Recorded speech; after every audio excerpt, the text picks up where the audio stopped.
आइए आज सामान्य ज्ञान के कुछ बिंदुओं पर चर्चा करते हैं और उनके बारे में अध्ययन करते हैं जो परीक्षा में काफ़ी उपयोगी रहेंगे। तो आइए पहला आज का टॉपिक है हमारा सामान्य ज्ञान। और पहला पॉइंट लिया है हमने बारदौली सत्याग्रह या आंदोलन। ये क्या था, इसके बारे में संक्षिप्त जानकारी। पहला पॉइंट लेते हैं, बम्बई के गवर्नर द्वारा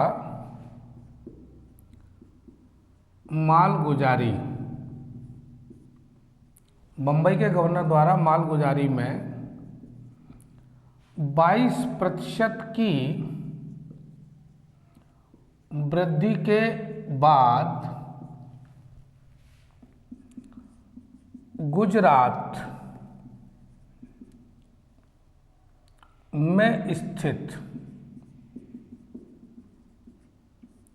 में स्थित बारदौली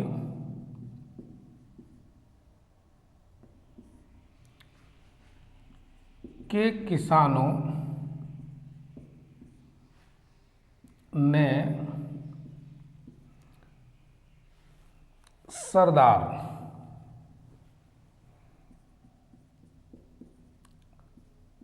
वल्लभ भाई पटेल, बम्बई के गवर्नर द्वारा मालगुजारी में 22% की वृद्धि के बाद गुजरात में स्थित बारदौली के किसानों ने सरदार वल्लभ भाई पटेल के सफल नेतृत्व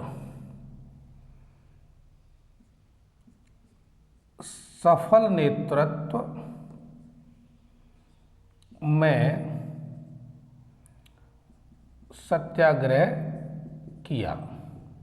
अब यहाँ तक ये बात समझ में आ गई कि ये बारदौली सत्याग्रह या बारदौली आंदोलन जो शुरू हुआ था वो क्यों हुआ। तो क्यों का मतलब ये है कि बम्बई के गवर्नर द्वारा मालगुजारी में 22% की वृद्धि कर दी, तो इसके विरोध में। और कहाँ पर हुआ? गुजरात में बारदौली जगह थी। किसानों ने आंदोलन किया था। किसके नेतृत्व में किया? सरदार वल्लभ भाई पटेल के नेतृत्व में। और दूसरा पॉइंट, यहाँ की महिलाओं ने पटेल को सरदार की उपाधि दी। तो दो बातें बारदौली आंदोलन के संदर्भ में हमने सीखी कि इसका नेतृत्व किसने किया? सरदार वल्लभ भाई पटेल ने किया। ये आंदोलन क्यों हुआ? किसानों ने आंदोलन किया था क्योंकि वो टैक्स में 22% की वृद्धि हो गई थी। दूसरा, यहाँ पर सरदार वल्लभ भाई पटेल को सरदार की उपाधि किसने दी? यहाँ की महिलाओं ने दी। तो इस तरह से 2-3 प्रश्नों की संभावना रहेगी, पेपर में पूछा ही जाता है, जो इसी तरह से बनते हैं। तो यहाँ बात होती है बारदौली सत्याग्रह या बारदौली आंदोलन की। खत्म। अब दूसरा पॉइंट देखते हैं।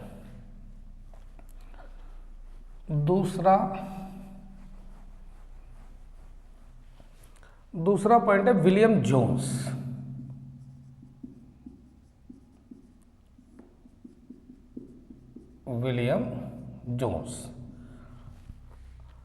ये भारतीय इतिहास में ये कैरेक्टर है ना, इसका भी अपना एक रोल रहा है। पहला पॉइंट, ये संघीय न्यायालय के न्यायाधीश के रूप में भारत आए। पहला पॉइंट। ये संघीय न्यायालय के न्यायाधीश के रूप में भारत आए। कौन? William Jones. दूसरा, Asiatic Society, Asiatic Society of Bengal, Asiatic Society of Bengal की स्थापना की इन्होंने, और आजीवन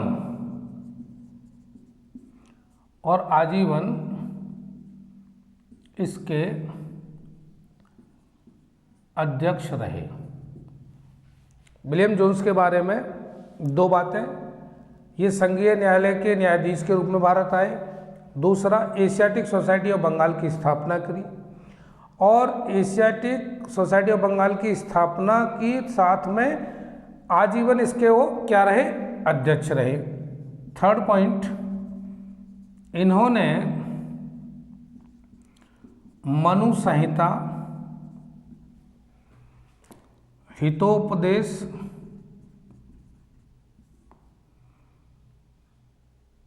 गीत गोविंद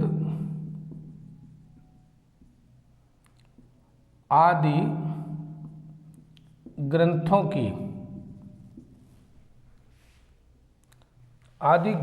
का अंग्रेजी भाषा में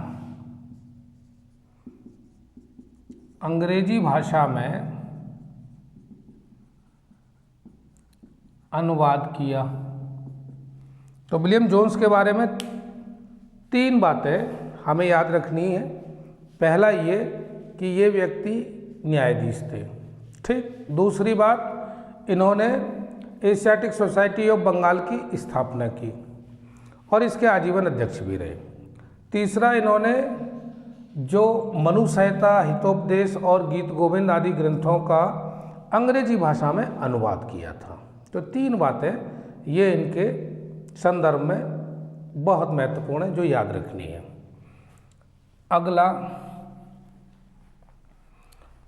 अगला पॉइंट लेते हैं, वो है प्रार्थना समाज। इसके बारे में पहला पॉइंट, इसकी स्थापना आत्माराम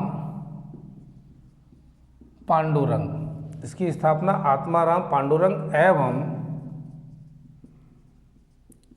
महादेव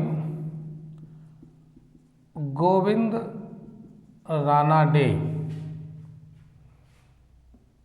द्वारा 1867 ईस्वी में बंबई में की गई। प्रार्थना समाज की स्थापना आत्माराम पांडुरंग एवं महादेव गोविंद रानाडे द्वारा 1867 में बंबई में की गई। सेकंड पॉइंट, इसका उद्देश्य नवीन ज्ञान के परिप्रेक्ष्य में हिंदू धर्म एवं समाज में परिवर्तन लाना था। इसका उद्देश्य क्या था? नवीन ज्ञान के परिप्रेक्ष्य में हिंदू धर्म एवं समाज में परिवर्तन लाना था। तीसरा पॉइंट, विधवा विवाह, स्त्री शिक्षा एवं अंतरजातीय विवाह के समर्थक थे। किसके थे? विधवा विवाह, स्त्री शिक्षा एवं अंतरजातीय विवाह के समर्थक थे। तो जो प्रार्थना समाज की स्थापना की गई थी, आत्माराम पांडुरंग। तो यही सवाल पूछा जाता है कि प्रार्थना समाज की स्थापना किसने की थी? तो आत्माराम पांडुरंग एवं महादेव गोविंद रानाडे द्वारा। किस सन में की? 1867 में की। और इसका उद्देश्य क्या था? हिंदू धर्म में और समाज में जो परिवर्तन लाना था। और परिवर्तन कैसा, वो भी नीचे लिखा हुआ है। विधवा विवाह, स्त्री शिक्षा और अंतर्जातीय विवाह के समर्थक थे। ये 3 पॉइंट्स हैं जो प्रार्थना समाज से संबंधित हैं। ये भी याद किए जा सकते हैं आसानी से। अब नेक्स्ट पॉइंट में लेते हैं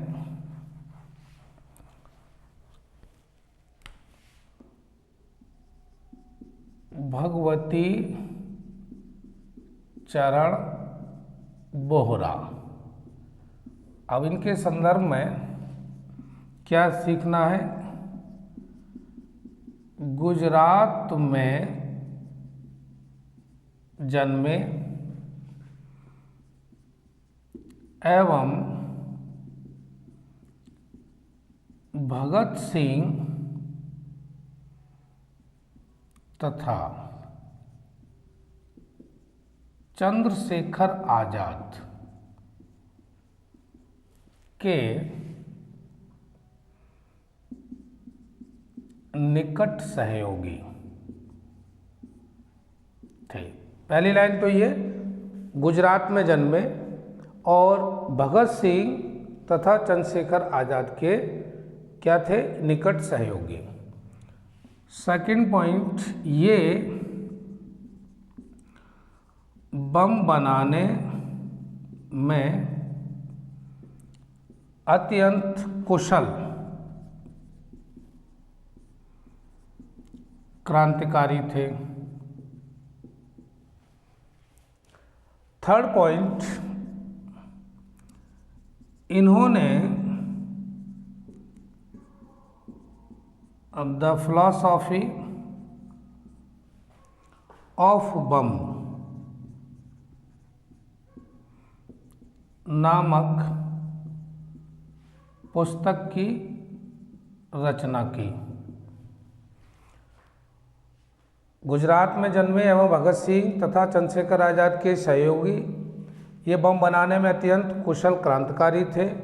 इन्होंने द फिलॉसफी ऑफ बम नामक पुस्तक की रचना की। और नेक्स्ट पॉइंट, बम परीक्षण के दौरान ही विस्फोट होने से इनकी मृत्यु हुई। तो ये 4 पॉइंट में इनके बारे में संक्षिप्त जानकारी, जो प्रत्येक विद्यार्थी को जो परीक्षा के लिए तत्पर है, परीक्षा देने के लिए तैयार है और प्रतियोगी परीक्षाओं में उसकी भागीदारी है, तो ऐसे विद्यार्थी के लिए अत्यंत आवश्यक है कि इनके बारे में भी जानकारी रखी जाए। तो ये रहा भगवती चरण बोहरा के बारे में संक्षिप्त जानकारी। अब नेक्स्ट पॉइंट में देखते हैं किंग्सफोर्ड। ये कौन है भाई किंग्सफोर्ड? तो पहली लाइन ये है, मुजफ्फरपुर, यह मुजफ्फरपुर का एक बदनाम अंग्रेज जज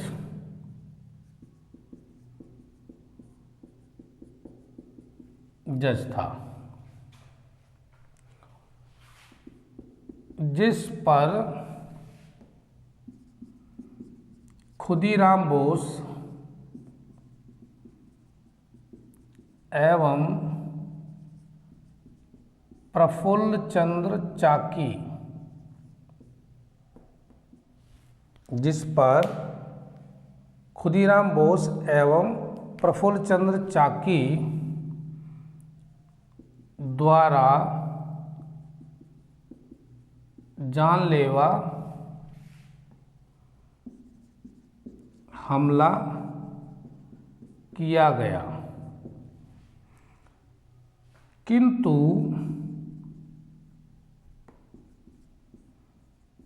यह बच गया। जब हमला किया तो बच गया कौन? किंग्सफोर्ड। मरा कौन? इसकी पत्नी मिसेस कैनेडी एवं इसकी पुत्री मारी गई। ये दो बातें जो कि पूछा ही जाता है परीक्षा में। किंग्सफोर्ड, तो किंग्सफोर्ड कौन था? ये जज था अंग्रेज। खुदीराम बोस और प्रफुल्ल चाकी द्वारा इस पर जानलेवा हमला किया गया, बम डाला गया, और जिसमें ये बच गया और मिसेस कैनेडी और उसकी पुत्री मारी गई। ठीक, अगला पॉइंट देखते हैं।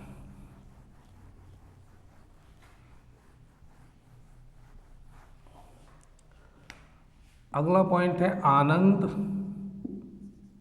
मठ। बांग्ला भाषा में बंकिम चंद्र चटर्जी द्वारा इसकी रचना की गई। ये प्रसिद्ध पुस्तक है आनंद मठ, और इसकी रचना किसने की? बंकिम चंद्र चटर्जी ने। और किस भाषा में लिखी गई थी? ये बांग्ला भाषा में। दूसरा पॉइंट, 18वीं सदी में हुए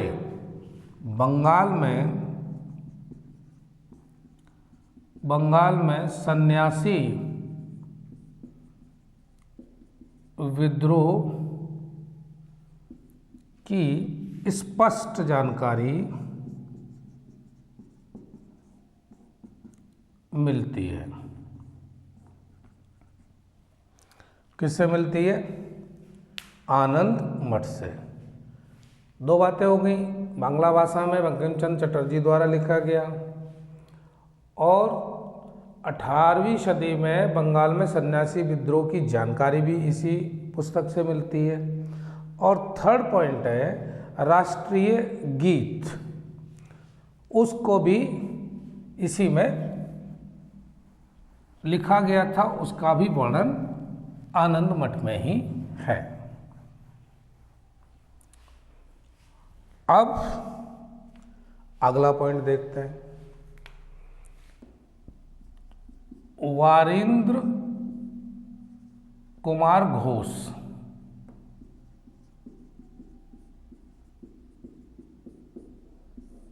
इनके बारे में पहला पॉइंट,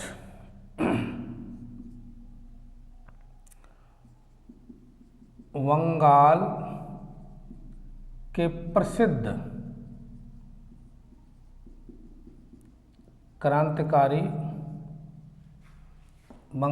प्रसिद्ध क्रांतिकारी थे। दूसरा, इन्होंने युगांतर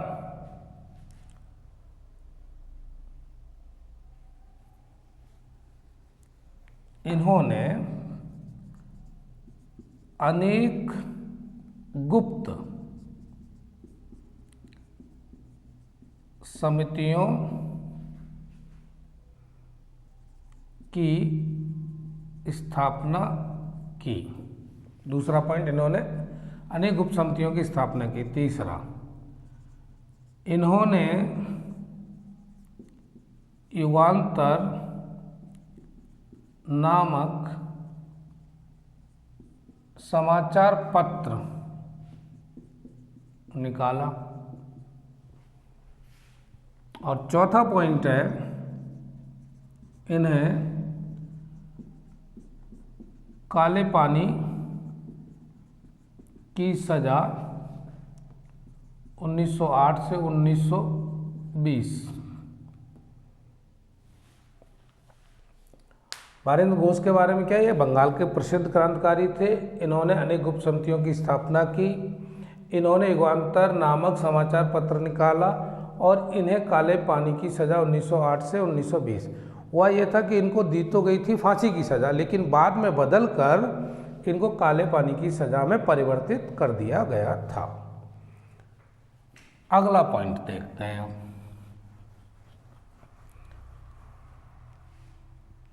सन्यासी विद्रोह। यह 1770 ईस्वी में बंगाल में हुआ।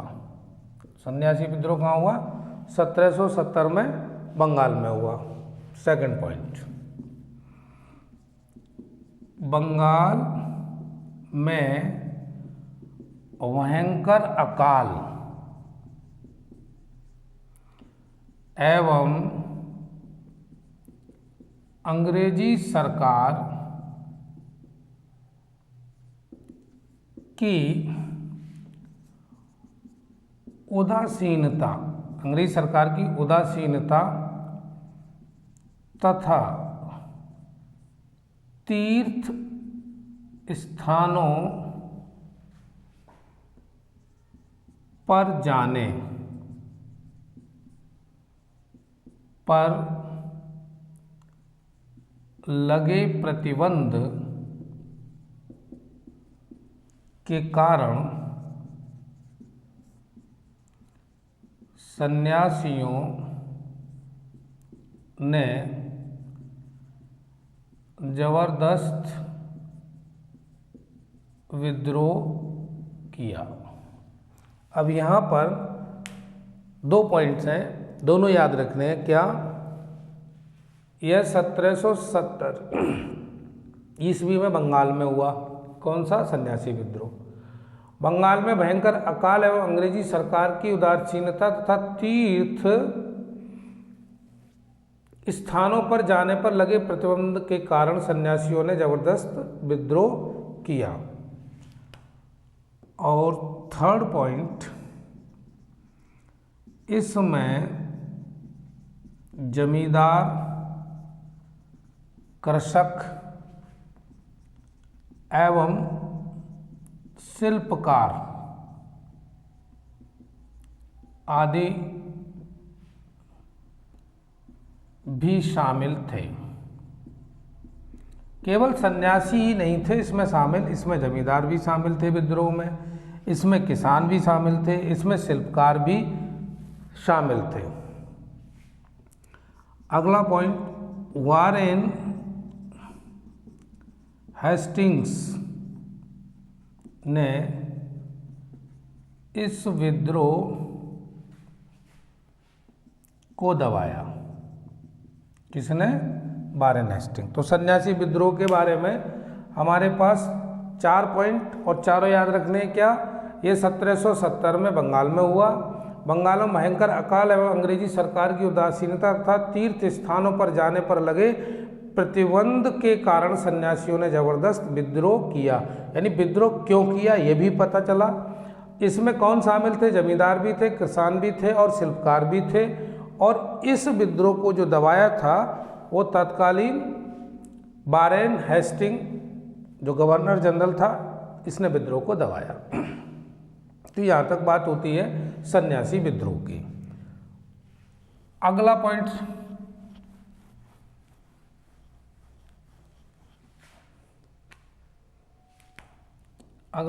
है घनश्याम दास बिड़ला।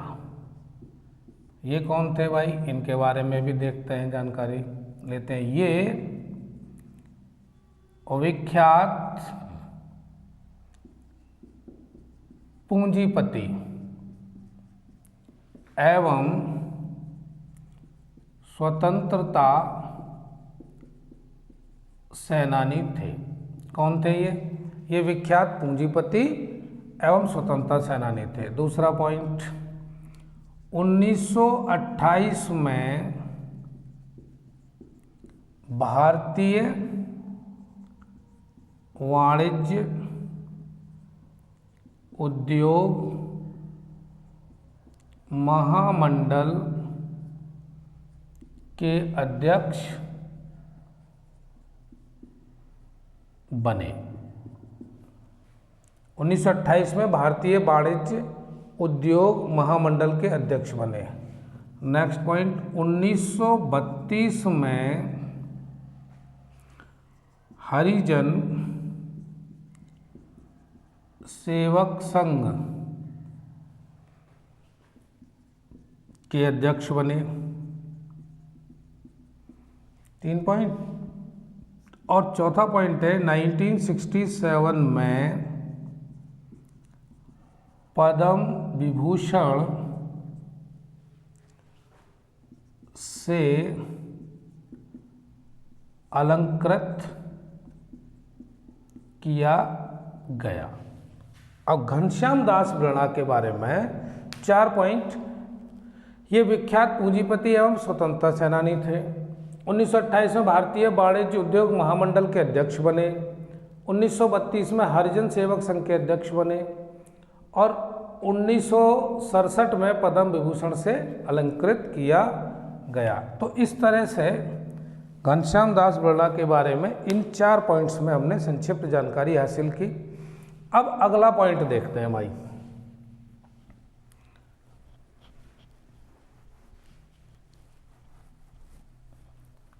अगला पॉइंट है हमारा पट्टाभी सीतारमैया। पट्टाभी सीतारमैया, इनका भारतीय इतिहास में भी काफी रोल है, प्रमुख। अब वो क्या है? पहला पॉइंट, इन्होंने अंग्रेजी पत्रिका जन्मभूमि का संपादन किया। पहला पॉइंट क्या है? इन्होंने अंग्रेजी पत्रिका जन्मभूमि का संपादन किया। दूसरा पॉइंट देखते हैं, 1938 में हरिपुरा में कांग्रेस अध्यक्ष पद चुनाव में ये नेताजी सुभाष चंद्र बोस से हारे। इन्होंने अंग्रेजी पत्रिका जन्मभूमि का संपादन किया। 1938 में हरिपुरा में कांग्रेस अध्यक्ष पद चुनाव में नेताजी सुभाष चंद्र बोस से हारे, यानी उस टाइम इनको चुना गया था नेताजी सुभाष चंद्र बोस को। कांग्रेस के अधिवेशन में जो हरिपुरा में हुआ था उसका अध्यक्ष कौन था? बनाया गया नेताजी सुभाष चंद्र बोस को। अब अगला पॉइंट, 1953 में ये मध्य प्रदेश के राज्यपाल बने। कहाँ के राज्यपाल बने? मध्य प्रदेश के बाद में, आज़ादी के बाद में। तो ये 3 पॉइंट पट्टाभी सीतारमैया के बारे में है। अगला पॉइंट देखते हैं हम।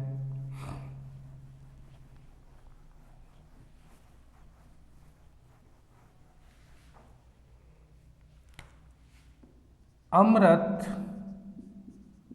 बाजार पत्रिका, नाम से ही पता चल रहा है कि ये समाचार पत्र है। अब इसमें क्या था खास बात, इसको देखें। 1868 में कलकत्ता में बांग्ला भाषा में मोती लाल घोष, मोतीलाल घोष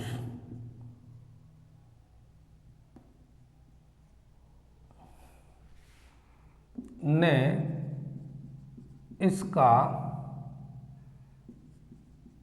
प्रकाशन प्रारंभ किया। पहला पॉइंट क्या है? 1868 में कलकत्ता में बांग्ला भाषा में मोतीलाल घोष ने इसका प्रकाशन किया। किसका? अमृत बाजार पत्रिका का। दूसरा पॉइंट, लॉर्ड लीटन के वर्नाक्यूलर प्रेस एक्ट से बचने के लिए यह समाचार पत्र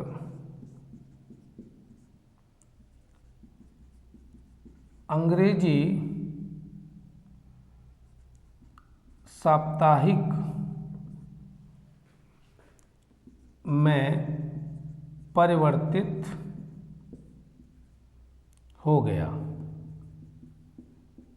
यानी इसको किस में बदल दिया? फिर अंग्रेजी साप्ताहिक में, जो किस में आता था? बांग्ला भाषा में। तो बांग्ला भाषा से अंग्रेजी भाषा में इसको चेंज कर दिया। तो ये दो पॉइंट हैं किसके बारे में? अमृत बाजार पत्रिका के बारे में। पहला तो यही कि इसका प्रकाशन किसने किया? तो मोतीलाल घोष ने।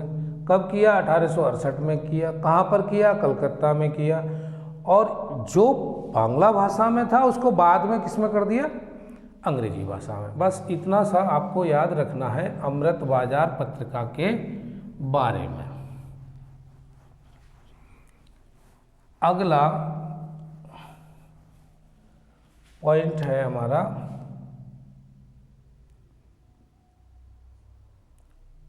सुचेता कृपलानी।